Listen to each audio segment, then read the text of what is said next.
Everybody, hi.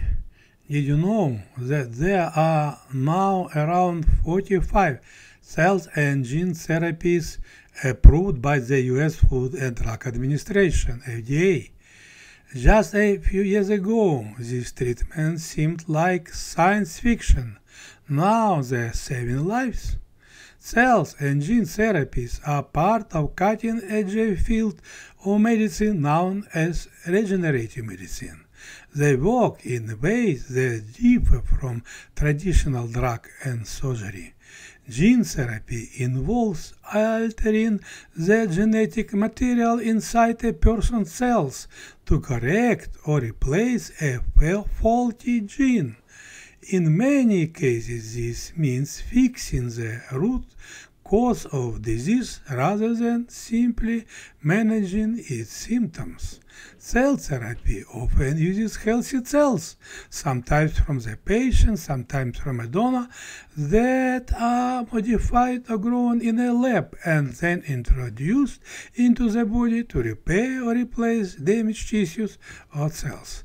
These therapies aren't just exciting in theory, they are already changing lives. The FDA-approved cell and gene therapies treat a wide range of conditions, including blood cancers, inherited genetic disorders, some types of blood disorders.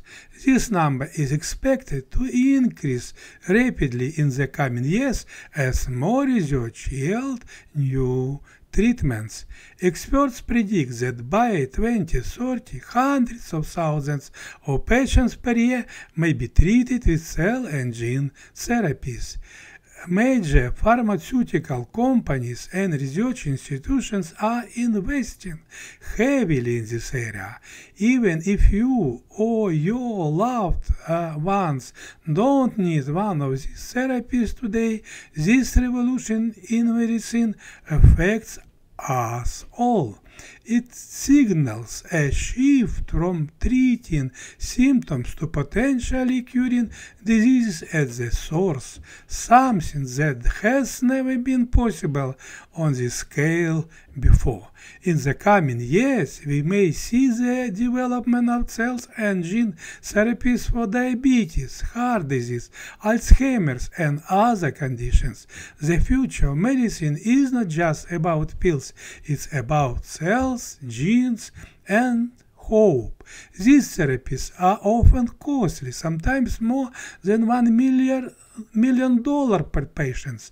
Access is still limited, especially outside major hospitals and research centers.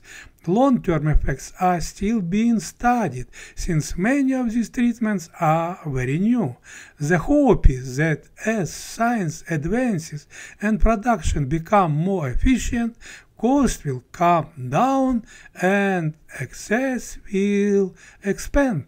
Thanks for likes and sharing.